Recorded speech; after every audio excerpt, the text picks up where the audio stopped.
오늘 우리는 신자의 교회 생활의 근본적인 주제를 다루려고 합니다. 우리가 두 나라 시민으로 살아가면서 두 나라를 구별하고 두 나라에서 각각 어떻게 살아가야 하는가를 분간하지 못하면 우리 신앙생활은 꼬이게 마련이고 행복하지도 않습니다. 그리고 다른 사람들을 또 불행하게 만들 수 있습니다. 이런 혼동이 오늘 한국 교회 안에 너무나 지배적이기 때문에 예수 믿는 사람들을 보면 그것은 세상이 주님을 미워한다 이런 차원의 얘기가 아니고, 예수 믿는 사람을 보면 복음을, 기독교를, 하나님을 오해하게 만드는 삶을 살게 되는 겁니다. 예수 믿는 사람들을 보면 난 저 사람처럼 살고 싶지 않다 하는 생각을, 그런 인상을 우리가 줄 수 있는 것입니다. 그것은 왜 그런가 하면 물론 더 근원적인 문제를 따지자면 거듭나지 않은 사람이 예수를 믿고 있다고 생각하고 살아갈 때에 거듭난 사람 안에서만 나타나는 성령의 열매가 드러나지 않기 때문이라고 말할 수 있으나, 또 하나 우리가 주목해야 하는 것은 그렇게 흑백으로만 생각할 것이 아니라 우리가 교회와 나라, 그러니까 우리가 속한 두 나라의 시민으로서 일반 나라와 노아의 언약을 통해서 세워진 일반 나라와 아브라함 언약을 통해서 세워진 구속의 나라로 대변되는 교회를 구분하지 못하고 그 차이가 어떤지를 알지 못하게 되면 우리는 세상의 것을 가지고 교회 와서 교회를 세상처럼 만들어버리게 되고, 또 바깥으로 나가서도 여전히 우리는 그리스도의 말씀을 따라 살아가며 그리스도의 향기를 드러낼 수 없게 되는 것입니다. 그러므로 우리가 두 나라가 다르다 하는 사실을 인식하는 것은 굉장히 중요한 출발점입니다. 다르다는 것, 여러분들은 얼마나 인식하고 살아가십니까? 그리고 뭐가 다릅니까? 어떻게 다릅니까? 그리고 우리는 교회에서는 어떻게 생활해야 하며 사회에서는 어떻게 생활해야 합니까? 분명히 우리가 똑같이, 이것은 우리가 이중적인 삶을 살라는 것이 아니라 분명히 두 나라에서의 생활 양식은 다른 것입니다. 교회는 다릅니다. 교회는 여러분들의 육신적이라고 말하는 것을 잘 이해를 하셔야 되겠지만, 여러분들의 어떤 사회생활에서나 모든 것들을 다 규제하거나 그렇지 않습니다. 그러나 영혼에 관계된 일들에 대해서는 엄밀하게 관계를 합니다. 그러니까 그 누구라도 사회에서 배운 습관과 원리와 사고를 가지고 교회에 와서 똑같이 행할 수는 없습니다. 교회와 세상은 다르기 때문입니다.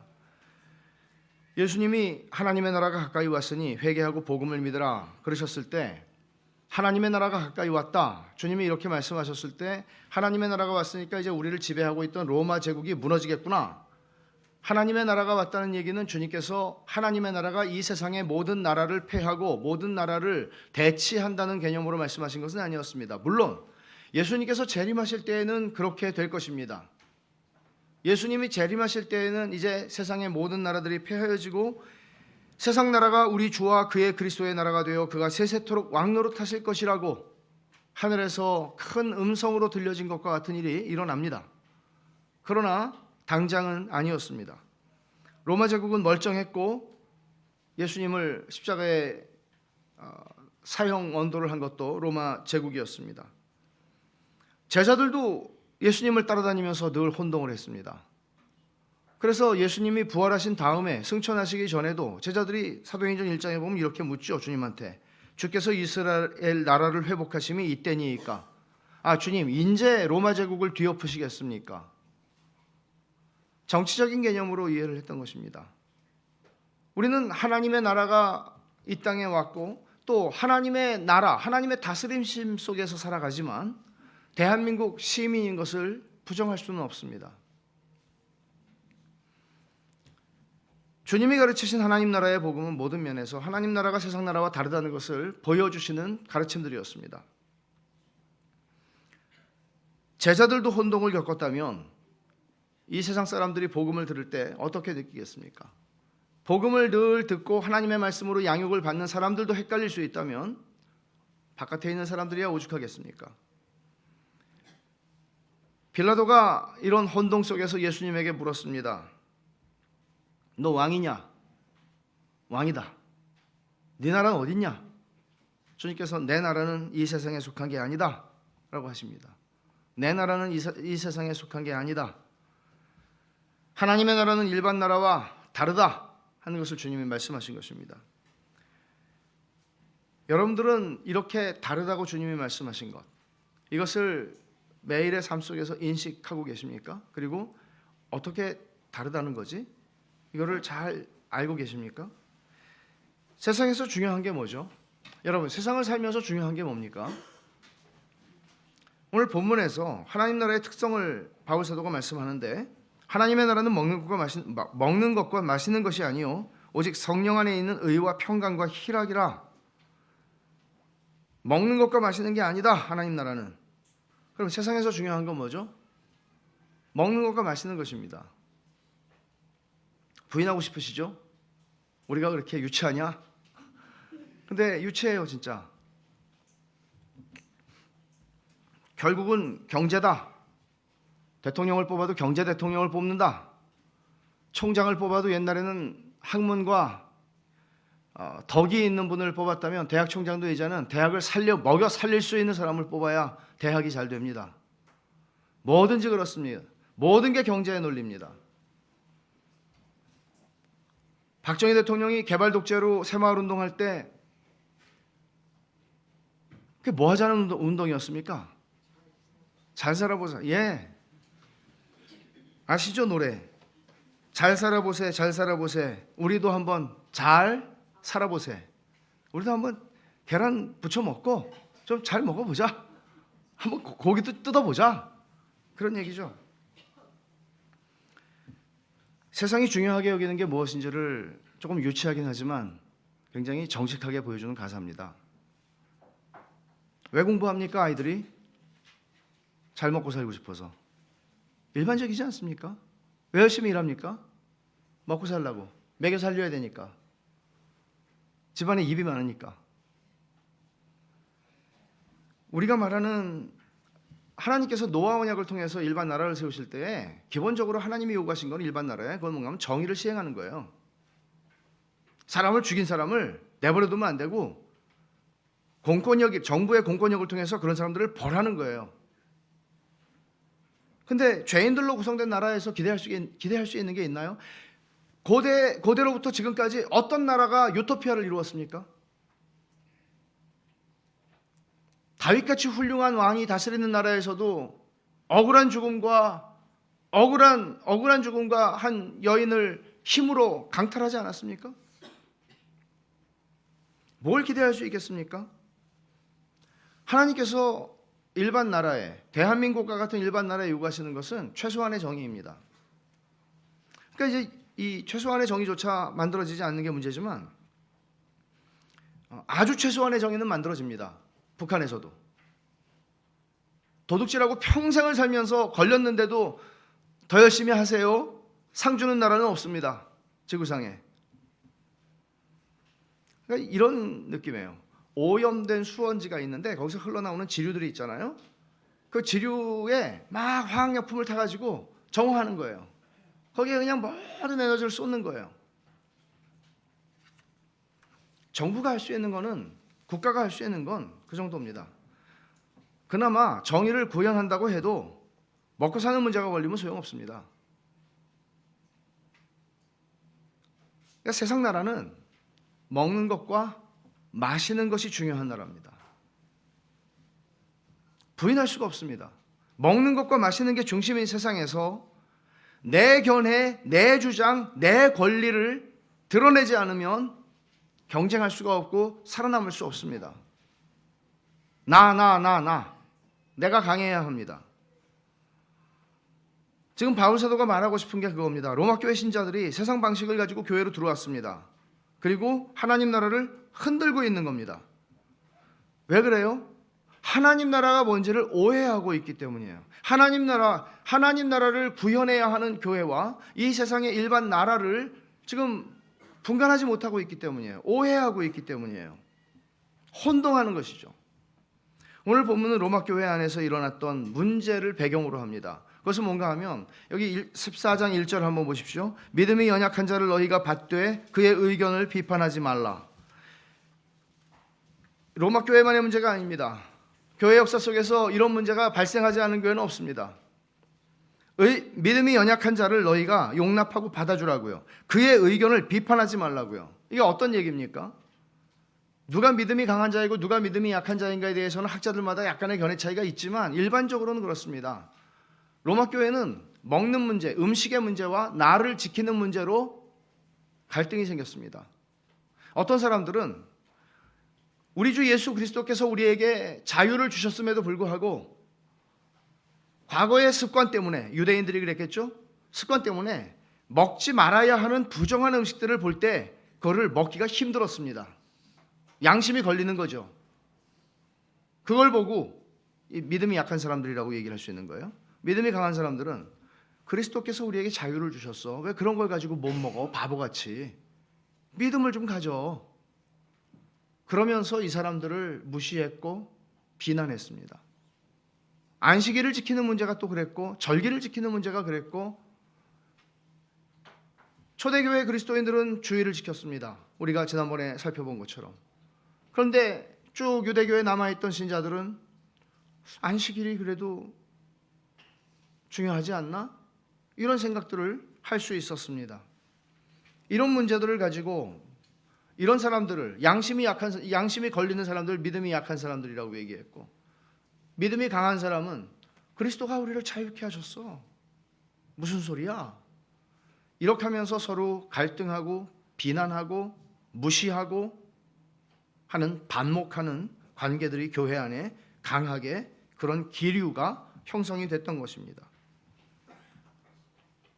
충분히 이해가 되는 일입니다. 현대교회도 먹고 마시는 문제로 다투고 갈라집니다. 주일에 점심을 뭘 먹을 것인가? 교회 김장을 하다가 경상도식으로 하자, 전라도식으로 하자. 그러다 다툽니다. 여기서는 그럴 일 없죠. 전라도식으로 하면 되니까. 서울에서는 그런 일이 난다고 들었어요, 제가. 그리고 주일 점심 먹을 때 식판을 뭘 써야 되느냐 하는 걸 가지고 3시간 동안 당회가 다퉜다는 얘기도 들었어요. 미국에서 어느 교회가 그렇게 했다고 그러더라고요. 먹고 마시는 문제가 중요해요. 역사적으로 교회는 다양한 문제들로 다투는 분열의 역사를 보여주었습니다. 당사자들은 다 이런 분열이 있으면은요, 당사자들은 다 이게 사활적으로 중요한 문제라고, 이거는 죽고 사는 문제라고, 이거는 양보할 수 없는 문제라고, 이거는 기독교 신앙의 근간이라고 그렇게 얘기를 하면서 갈라집니다. 근데 바울 사도가 지금 말하는 뉘앙스는 뭔가 하면 그거 먹고 사는 문제거든. 그거 사소한 거거든. 이라고 얘기하는 겁니다. 우리가 바울 사도가 지금 얘기하고 있는 이 뉘앙스를 제대로 이해한다면 우리 좀 놀라지 않을 수가 없을 거예요. 왜냐하면 우리가 정말 중요하다고 생각하는 것들을 바울 사도는 먹고 마시는 문제라고 얘기를 하는 거예요. 지금 이 사람들 굉장히 진지하거든요. 안식일 문제, 음식 문제 굉장히 진지하거든요. 근데 바울 사도는 그거를 그걸 먹고 마시는 거 가지고 싸우냐? 그렇게 얘기를 하는 겁니다. 여러분, 먹고 마시는 게 교회 안에서 중요해지기 시작하면 교회는 비판과 다툼과 갈등과 반목으로 가득해지게 됩니다. 먹고 마시는 게 중요해요. 점심 우리 맛있잖아요. 그리고 여러분들이 정말 일찍 나와서 수고들을 하시니까 우리가 먹는 거란 말이에요. 또 그걸 정리하는 사람들도 있어요. 근데 이게 주가 되면 어떤 일이 생기나 하면, 제가 이거 미국에서 경험한 건데, 밥솥들을 다 이제 갖고 와요. 집에서. 말을 하기 시작했어요. 밥솥이 똑똑해가지고. 설교가 아직 안 끝났는데 밥을 저어주세요. 밥을 저어주세요. 안 먹고 말지. 그리고 막 떡국이 지금 막 끓는다고. 먹지 말자는 게 아니에요. 먹어야 살죠. 근데 주객이 전도되면, 먹고 사는 게, 먹고 마시는 게 중심에 오면, 교회 안에서의 회의가 먹고 마시는 문제를 가지고 논의를 하는 게 중점 사안이 되면, 그럼 비판과 다툼과 갈등과 반목이 생겨요. 다툼이 어디서 온다 그랬어요? 야고보서 4장 1절에 정욕에서 다툼이 온다. 욕심이에요. 난 이렇게 하고 싶어. 내 주장이 있어요. 나는 스테이크가 좋아요. 나는 라면이 좋은데. 주님이 바리새인들을 책망하셨던 얘기를 여러분 잘 아실 거예요. 마태복음 23장을 한번 보십시오.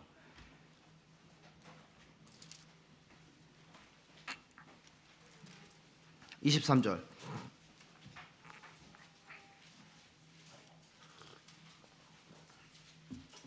같이 한번 읽어보죠. 화 있을진저 외식하는 서기관들과 바리새인들이여, 너희가 박하와 회향과 근처에 11조는 들이되 율법에 더 중한 바 정의와 긍휼과 믿음은 버렸도다. 그러나 이것도 행하고 저것도 버리지 말아야 할지니라. 무슨 말씀입니까? 바리새인들은 11조가 중요하다고 여겼습니다.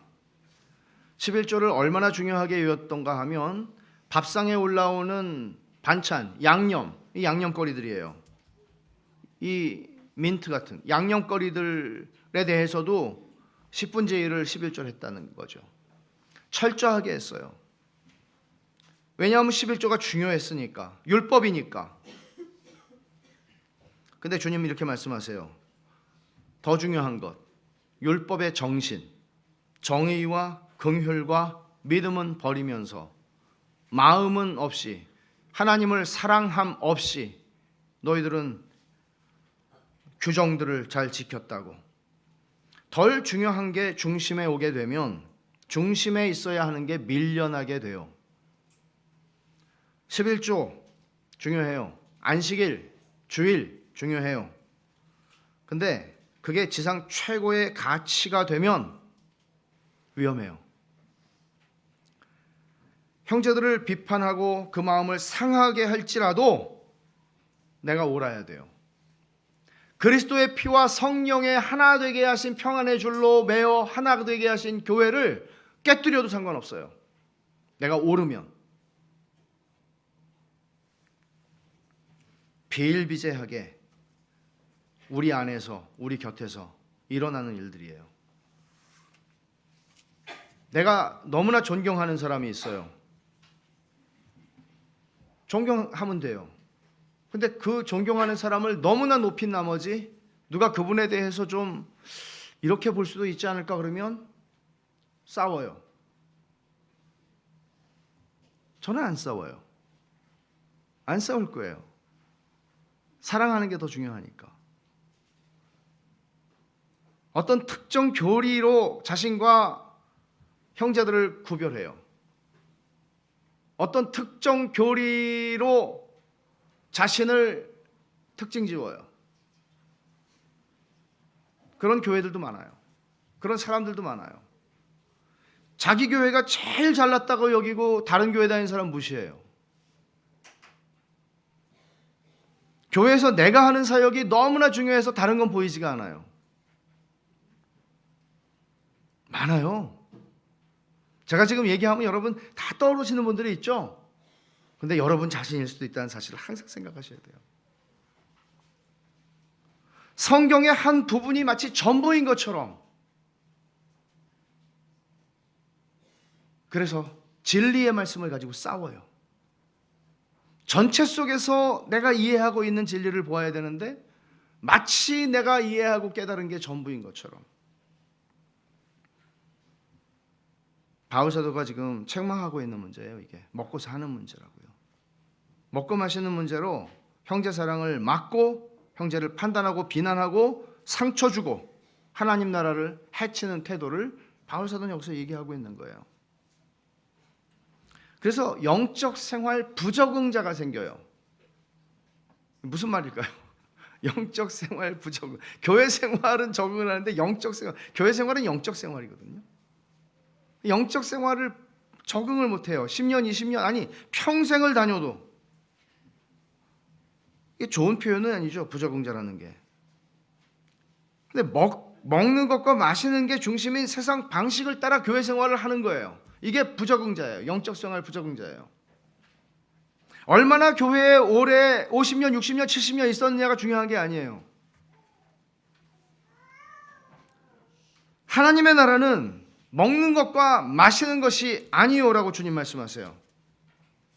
근데 먹는 것과 마시는 게 내 교회 생활에 정말 중요한 문제예요. 먹는 것과 마시는 것이라는 건 이렇게 큰 의미예요. 단순히 먹는 것 그 얘기만 하는 게 아니에요. 무엇인가가 여러분들로 하여금 형제를 무시하게 하고 형제를 비난하게 하고 형제를 깔보게 하고 성령 안에 있는 의와 평강과 희락을 무너뜨리게 하는 것이라면, 문제는 영적 생활 부적응자는 절대로 자기가 부적응자라고 느끼지 않는다는 사실입니다. 절대로. 왜냐하면 여전히 세상 방식으로 생각하고 관계를 맺고 행동을 함에도 불구하고, 육적으로 교회 생활을 함에도 불구하고 이미 교회 안에서 리더일 가능성이 있고 교회 안에서 오래 교회 생활을 했기 때문에 교회 안에서 영향력 있는 사람일 수 있고 무시할 수 없는 자리를 가지고 있을 수 있기 때문입니다. 하지만 그 속에는 평안이 있겠습니까? 그 속에는 하나님이 내게 거저 주신 의의 은혜가 있겠습니까? 그 속에는 하나님께서 내게 맛보게 하시는 하늘의 기쁨이 있겠습니까? 불가능하죠. 영적 생활 부적응은 내 의견, 내 주장, 내 권리를 요구하는 태도로 표출되게 되어 있습니다.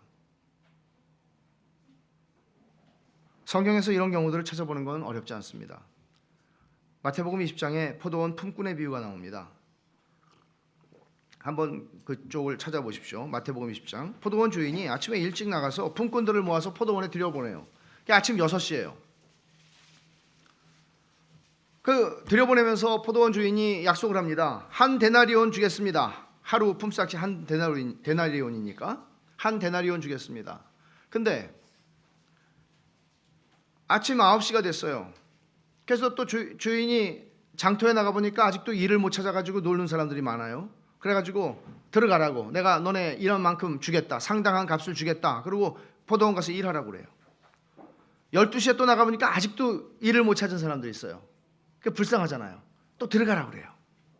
그리고 오후 3시에 가보니까 아니 벌써 점심때가 지났는데 아직도 노는 사람들이 있어요. 들어가라고 그래요. 오후 5시에 이 주인이 얼마나 긍휼이 많은지 오후 5시에 또 장터에 가보니까 아직도 있어요. 하루 종일 일을 못 찾은 사람이. 이제 1시간 남았는데 일할 시간. 들어가라고. 해가 저물고 임금을 주는데 거꾸로 줘요. 늦게 온 사람부터. 늦게 온 사람은 그러니까 몇 시간이란 거예요? 기껏 1시간입니다. 기껏. 들어가라고 했을 때가 1시간 남았으니까 들어갔을 때는 벌써 10분 지나갔고 이럭저럭 40분 일했어요. 근데 한 데나리온을 주는 거예요. 아니 이 사람은 12분지 1데나리온을 받아야죠. 그리고 오후 3시에 온 사람도 또 한 데나리온. 오후 12시 그 다음에 9시에 온 사람 한 데나리온. 그러니까 제일 먼저 온 사람 한 데나리온 약속했잖아요. 그러니까 제일 먼저 온 사람이 야 이거 오늘 횡재했다. 웬 떡이냐. 한 데나리온을 주는 거예요. 그러니까 이 사람이 원망을 했다는 거죠. 20장 12절에 나중은 이 사람들은 1시간밖에 일하지 아니하였거늘 그들을 종일 수고하며 더위를 견딘 우리와 같게 하였나이다. 그리고 원망합니다. 불평합니다. 나중은 이 사람들은 왜 1시간밖에 일하지 않았어요? 9시간 일한 사람도 있지. 그러니까 나하고 다른 사람은 최다 1시간 일한 사람이라고 그러고 나만 하루 종일, 더위는 12시간 일한 사람한테만 더위가 있었어요? 덥기야 9시간 일한 사람도 더웠죠. 이 사람이 하는 게 뭐예요? 영적 생활 부적응자예요. 미안하지만 이 사람은 굉장히 정당한 요구를 했죠. 그렇습니까? 그렇습니까? 한 데나리온을 약속했고 한 데나리온을 준 겁니다. 그러나 다른 사람들은 그도 받지 못할 사람들에게 주인은 자비와 긍휼을 베푼 겁니다. 세상 원리를 가지고 판단하는 거예요. 이게 자기 주장을 옳다고 여기고 주인을 비난하고 늦게 와서 일한 동료들을 다 싸잡아 비난하는 거예요. 일반 나라의 원리로 하나님 나라를 규정하는 거예요. 이렇게 교회 생활을 하면 안 행복해요. 안 행복해요. 그리고 다른 사람도 불행하게 만들어요. 하나님 나라는 왕이신 하나님이 당신의 기쁘신 뜻대로 주권대로 다스리는 나라가 하나님 나라예요. 하나님 마음대로 근데 하나님 마음대로고 변덕스럽고 아주 부당하고 못되고 그런 하나님이 아니라 상상할 수 없을 만큼 무한히 선하신 하나님이에요. 그 하나님이 전능하신 하나님이에요. 영원하신 하나님이에요. 변함이 없으셔서 우리가 예상할 수 있는 분이에요. 럭비공과 같은 분이 아니에요. 이 비유에서 이어지는 이야기도 인상적입니다. 20장 20절부터 보면 세베대의 아들들의 어머니가 예수님께 나옵니다. 요한과 야고보의 어머니입니다. 자기 두 아들이 주의 나라에서 하나는 주의 우편, 하나는 주의 좌편에 앉게 해달라고 청합니다. 일반 나라의 생각과 관습을 가지고 생각하고 행동하고 구하는 겁니다. 주님이 뭐라고 그러세요? 너희는 너희가 구하는 것을 알지 못하는도다. 무지하다는 거예요. 하나님 나라, 주의 나라에서 주의 우편, 주의 좌편에 내 아들 둘이 앉게 해주세요. 지금 주의 나라가 뭔지 네가 모르는구나.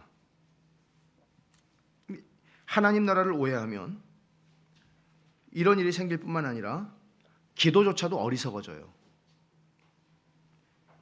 주님을 따른다고 하면서 이런 생각들을 가지고 살아가게 되면 그 영적 생활의 부적응자가 되는 겁니다. 여러분 교회 안에서 얼마나 이런 일이 많습니까? 직분을 감투나 세상의 벼슬로 이해하고 계급으로 이해하고 그래서 직분자들을 선출하는 일마다 그 시험에 드는 일들이 생기고 왜 그래요? 영적 생활을 이해하지 못하기 때문입니다. 세상의 방식을 가지고 들어왔기 때문에 그렇습니다. 주님을 지근거리에서 3년 동안 쫓아다녔던 가룟 유다는 영적인 부적응자였기 때문에 결국에는 끝까지 영적인 부적응자로 남았고 그의 생은 비참하게 끝나고 말았습니다. 주님이 상황을 이렇게 정리하십니다. 마태복음 20장 25절부터 28절에 보면 예수께서 제자들을 불러다가 이르시되 이방인의 집권자들이 그들을 임의로 주관하고 그 고관들이 그들에게 권세를 부리는 줄을 너희가 알거니와. 이게 세상 나라예요. 근데 너희 중에는 그렇지 않아야 하나니 너희 중에 누구든지 크고자 하는 자는 너희를 섬기는 자가 되고 너희 중에 누구든지 으뜸이 되고자 하는 자는 너희의 종이 되어야 하리라. 인자가 온 것은 섬김을 받으려 함이 아니라 도리어 섬기려 하고 자기 목숨을 많은 사람의 대속물로 주려 함이라고. 세상하고 여기는 다르다고, 하나님의 나라는 다르다고 얘기하는 거예요. 하나님의 나라는 세상 나라와 달라요. 하나님 나라는 자기를 부인하고 십자가를 지고 가는 나라예요. 하나님 나라는 이렇게 세상 나라하고 판이하게 다르다는 사실을 여러분 얼만큼 인식하고 생활하십니까? 그리고 영적 생활에 여러분은 잘 적응하고 계십니까? 교회에서 영적 생활을 잘 하려면 그리스도의 마음이 필요합니다. 바울 사도는 빌립보 교회에게 이렇게 씁니다. 빌립보 교회에도 소란함이 있었어요. 아주 리더십이 있는 두 여성 간의 갈등이 있었다고요. 그때 빌립보서 2장에 보면 바울 사도는 이렇게 했습니다. 2장 1절부터 제가 읽습니다. 그러므로 그리스도 안에 무슨 권면이나 사랑의 무슨 위로나 성령의 무슨 교제나 긍휼이나 자비가 있거든 마음을 같이하여 같은 사랑 가지고 뜻을 합하며 한 마음을 품어 아무 일에든지 다툼이나 허용으로 하지 말고 오직 겸손한 마음으로 각각 자기보다 남을 낫게 여기고 각각 자기 일을 돌볼 뿐더러 또한 각각 다른 사람들의 일을 돌보아 나의 기쁨을 충만하게 하라. 너희 안에 이 마음을 품으라. 곧 그리스도 예수의 마음이니. 그리스도의 마음을 알고 그리스도의 마음을 가져야 왕의 다스림을 받는 게 편안해요. 주님이 자기를 비워 종의 형체를 가져서 사람들과 같이 되셨고 자기를 낮추시고 죽기까지 복종하셨다. 이런 주님의 마음, 주님의 생각, 주님의 태도를 가지고 사는 게 영적 생활이에요. 주님의 마음을 가진 사람은 내 의견, 내 생각, 내 주장, 내 고집, 내 권리를 그렇게 내세우지 않아요. 주님의 마음을 가지는 것 중요해요. 스펄전이 아주 무시무시한 통찰을 우리에게 준 말이 있는데 이런 말을 했어요. 여러분, 기도회에서 여러분이 섬기는 교회의 지체들 중에 어떤 사람들은 매우 열심히 기도하는 정말 영적으로 생각하는 사람들임을 발견할 것입니다. 그런데 바로 그 사람들이 교회 회의에 나오게 될 때 마귀가 된다는 것을 가끔 발견할 것입니다. 무슨 얘기인지 아시겠어요, 여러분? 왜 이런 일이 있어요? 여러분, 교회의 회의, 여러분 우리 교단의 총회, 별의별 일이 다 일어납니다. 목사님들하고 장로님들만 모인 곳입니다. 별의별 일이 다 일어납니다. 우리 교단만이 아닙니다. 왜 그럴까요? 기도회에 모여서도 그럴까요? 기도회는 영적인데 회의는 영적이라고 생각하지 않기 때문입니다. 그렇죠? 여러분이 하나님을 대면할 때는 영적인데 내가 사람하고 교제를 하거나 회의를 하거나 어떤 일을 할 때 일어납니다.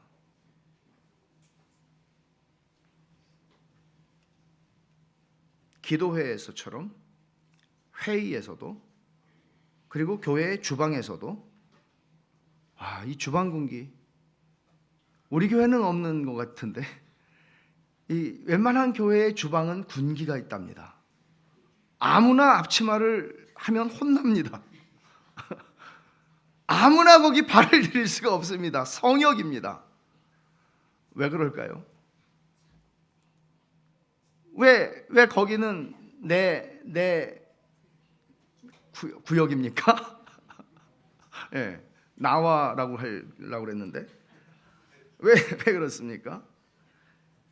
우리의 마음 중심에 그리스도의 마음이 있어야만, 그리고 교회라고 하는 영역 안에서 일어나는 모든 일은 다 영적인 것이에요.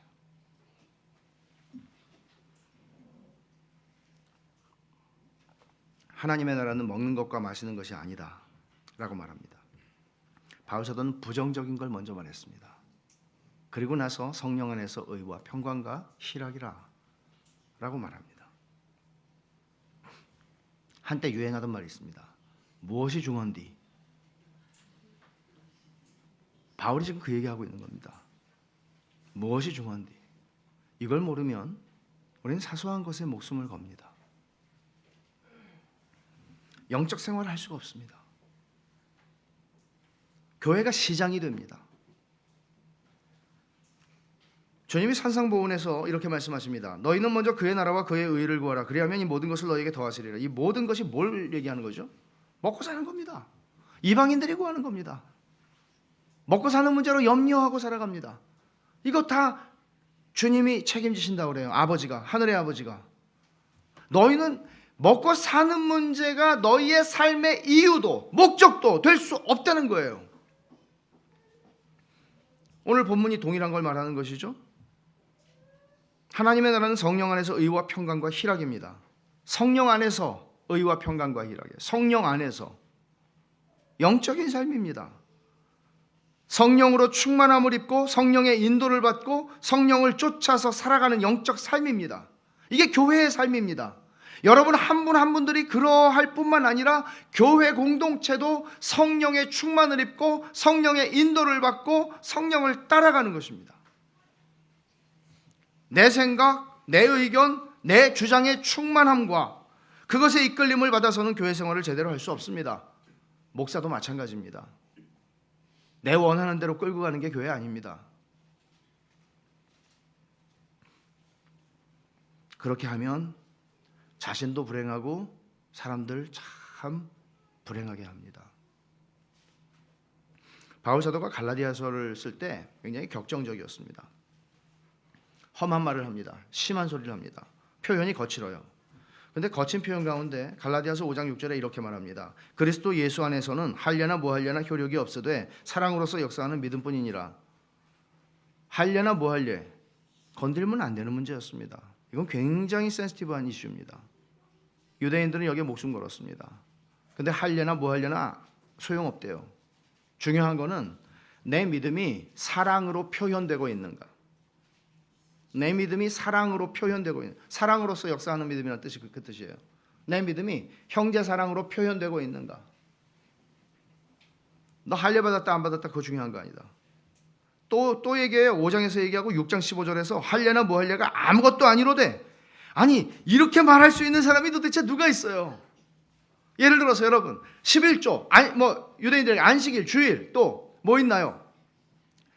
뭐 동성애 뭐 우리가 중요하게 여기는 그런 게 있잖아요. 이 시대에 교회들이 예정론 또 개혁주의 또 많아요.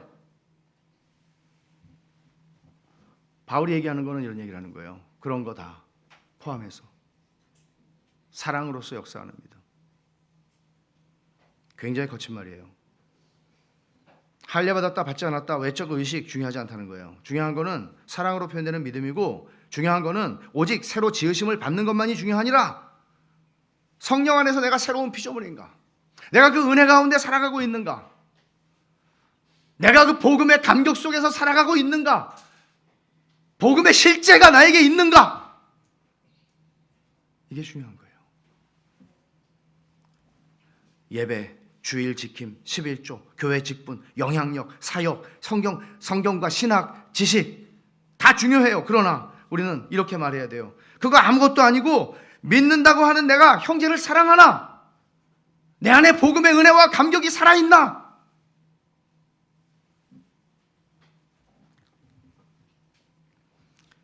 이 토대 위에서 생각하는 법을 배워야 돼요. 같이 배우자고요. 오늘 본문이 자리하는 배경이 형제가 형제를 무시하고 비난하고 다투는 반목하는 상황에서 주신 말씀이에요. 그래서 사도가 로마서 14장 4절에서 이렇게 말을 해요. 남의 하인을 비판하는 너는 누구냐? 그가 서 있는 것이나 넘어지는 것이 자기 주인에게 있음에 그가 세움을 받으리니 이는 그를 세우시는 권능이 주께 있음이라. 왜 너 내 아이 갖고 그래? 주님 그렇게 말씀하시는 거예요. 비난하지 말라고. 오늘 본문이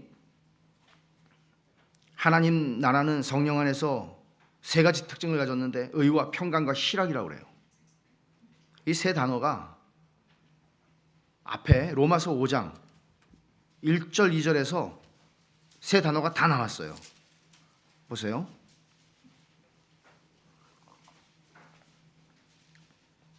로마서 5장 1절 2절 제가 읽습니다. 그러므로 우리가 믿음으로 의롭다 하심을 받았으니 의 나왔죠? 우리 주 예수 그리스도로 말미암아 하나님과 화평을 누리자. 평강, peace. 또한 그로 말미암아 우리의 믿음으로 서 있는 이 은혜에 들어감을 얻었으며 하나님의 영광을 바라고 즐거워하느니라. 희락. 세 가지가 다 나왔어요. 이 병행 아주 굉장히 성령 안에 있는 의와 평강과 희락이라고 바울 사도가 성령의 영감을 따라서 이 말씀을 썼을 때 사실은 이 앞에서 말한 것을 설명하고 있는 부분이라고 생각이 됩니다. 의가 의미하는 게 뭘까요? 바울 사도가 의라는 단어를 쓸 때는 지금까지 언제나 하나님의 의예요. 율법하고 별개로 나타난 하나님의 의, 믿는 자에게 하나님께서 전가시켜 주시는 하나님의 의예요. 우리에게 선물로 주시는 의예요. 근데 여기서 잔 머레이 같이 탁월한 학자가 이것은 윤리적인 의다. 우리의 올바름, 바르게 행동하는 것, 이것을 지금 이 맥락에서는 얘기하고 있다. 이 맥락에서는 정말 그렇지 않다고 볼 수가 없어요. 이 맥락으로 보면 그 뒤에 있는 말씀들도 그렇거든요. 그럼에도 불구하고 바울 사도가 이 큰 문맥 속에서 갑자기 윤리적인 의를 얘기했다고 믿어지지는 않을 뿐더러 바울 사도는 지금 계속해서 싸우고 있는 게 뭔가 하면 우리가 어떤 행동을 하는가가 우리를 그리스도인으로 만들어주고 우리가 어떤 행동을 하는가가 우리를 의롭다고 만들어주는 이 율법주의와 지금 싸움을 하고 있단 말이에요. 그런데 여기서 다시 그런 이야기를 하지는 않을 것 같습니다. 그럼에도 불구하고 이것을 전혀 윤리적인 의는 아니다라고 부정할 수 없는 것은 요한일서 2장에서 말씀한 것처럼 너희가 그가 의로우신 줄을 알면 그 의를 행하는 자마다 그에게 난 줄을 알리라. 하나님이 우리에게 주시는 의는 입으로만 믿는다고 평생을 말하면서 도덕적이지 못한 이기적인 죄성을 추구하는 삶을 살아가는 게 아니라 하나님이 우리에게 선물로 주신 의로 은혜를 입은 사람 안에서는 그 의가 그의 삶 속에서 윤리적인 의로 드러날 수밖에 없다는 얘기를 하는 겁니다. 두 번째 하나님 나라의 특성이 평강이라고 그랬어요. 로마 교회는 평강이 없었습니다. 왜 그렇죠? 싸우니까, 무시하니까, 서로 비난하니까. 주장이 다르고 기질이 다르고 성향이 달라서 싸워요. 그러면 이렇게 생각하면 되죠. 아니 그냥 나하고 그 MBTI를 해서 교회를 한 16개로 만들어요. 그럼 되잖아요. 그래도 싸울 것 같긴 한데 싸울 일이 많아요. 하나를 전체라고 우기기 때문에 10개가 있으면 다 옳은 소리를 하는데도 하나를 전체라고 우기면 싸우게 돼요. 또 여기서 바울사도가 말하는 평강은 세 가지 의미로 보통 성경이 얘기하는 거예요. 여기서도 마찬가지예요. 첫째는 하나님의 평강이에요. Peace of God. 하나님의 평강이에요. 이거는 죄인의 딜레마를 해결해 줄 수 있는 가장 우선적인 거예요. 가장 절대적인 거예요. 하나님의 평강이 필요해요. Peace of God, Peace with God이에요. 하나님과 더불어 누리는 평강이에요. 하나님과 내가 원수되어 있어요. 하나님 앞에서 내가 죄인이에요. 하나님의 진노밖에 받을 게 없어요. 그런 죄인의 딜레마를 해결해 줄 수 있는 거는 하나님과 손을 잡는 거예요. 하나님이 나를 사랑하시게 되는 거예요. 하나님과 친구가 되는 거예요. 하나님의 자녀가 되는 거예요. 예수 그리스도께서 하신 일이 그거예요. 믿는 자에게 예수 그리스도께서 당신의 의를 우리에게 거저주시는 거예요. 그래서 로마서 5장 1절에 말한 것처럼 그러므로 우리가 믿음으로 의롭다 하심을 받았으니 우리 주 예수 그리스도로 말미암아 하나님과 화평을 누리자. Peace with God. 하나님과 화평을 누리자. 두 번째 평강은 신자의 마음에 주어지는 하나님의 평화예요. 하나님의 평강이에요. 우리는 항상 평강 그러면 내 마음에 주어지는 것만 생각하죠. 절대로 그렇지 않아요. 하나님과 평화를 누리지 못하는 사람 안에는 하나님의 평강이 주어지지 않아요. 예수 그리스도로 말미암아 하나님과 화평을 누리기 전에는 진정한 마음의 평안을 가질 수는 없어요. 주님이 잡히시기 전에 다락방에서 제자들에게 말씀하셨어요. 평안을 너희에게 끼치노니 나의 평안을 너희에게 주노라. 내가 너희에게 주는 것은 세상이 주는 것과 같지 않다. 하나님이 나를 다스리시기 때문에, 제자들을 다스리시기 때문에 그들의 심령에 주어지는 평강을 얘기하신 거예요. 사도 바울은 빌립보서 4장에서 이렇게 말했죠. 너희 구할 것을 감사함으로 하나님께 아뢰라. 그리하면 모든 지각에 뛰어난 하나님의 평강이, Peace of God, 하나님의 평강이 그리스도 예수 안에서 너희 마음과 생각을 지키시리라. 그러면 여러분 염려할 일 투성이야. 먹고 사는 문제 복잡해요. 그럼에도 불구하고 하나님의 평강이 우리 마음을 지킨대요. 세 번째로 이 평강이 의미하는 것은 형제들과 누리는 평강이에요. Peace with others. 주님이 십자가로 유대인과 이방인을 가르는 담을 헐어버리셨다고 에베소 2장에서 말씀했어요. 원수들이 하나가 되었어요. 그리스도 안에서 종과 노예와 노예 주인이 하나가 됐어요. 남자와 여자가 하나가 됐어요. 야만인이나 수구디아인도 스키타이, 역사에서 배우는 스키타이 족속, 스키타이족, 이 야만인으로 간주를 했는데 그때 이런 구별이 없어졌어요. 사람을 구별하는 모든 장벽들, 우리는 구별하는데 선수 아닙니까? 모든 장벽이에요. 모든 장벽. 그리스도 안에서 모든 장벽을 주께서 허무셨어요.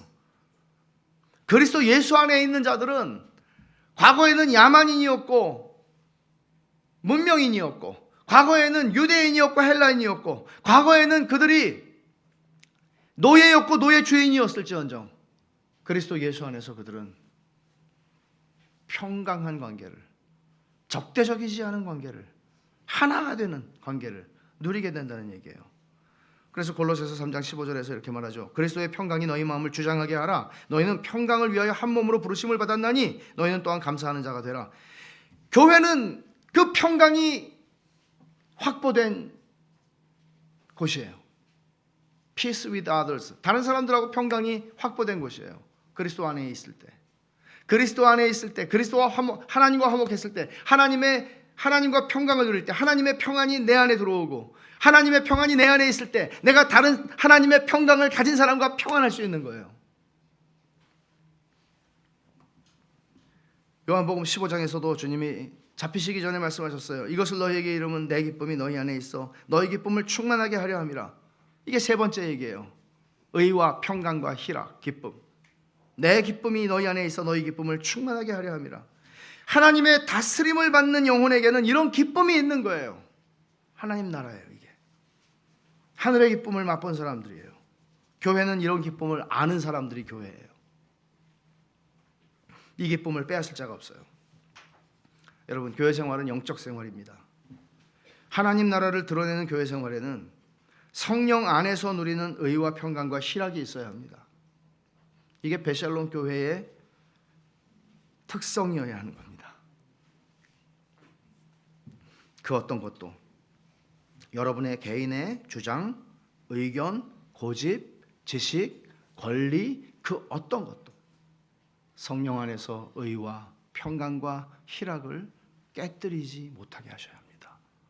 이게 영적 생활입니다. 이 영적 생활에서 형제를 사랑하고 마음의 평강과 하늘의 기쁨을 누리면서 살아가기를 구하십시오. 이게 천국입니다. 이게 천국입니다.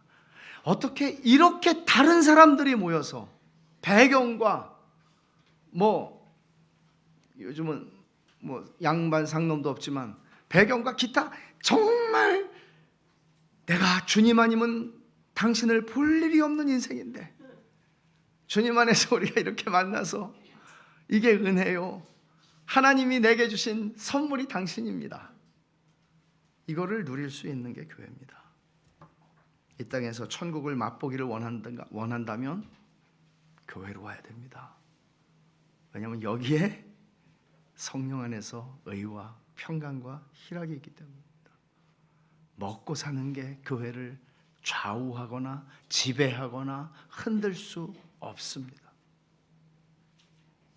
이런 은혜를 충만하게 누리시기를 소원합니다. 기도하겠습니다.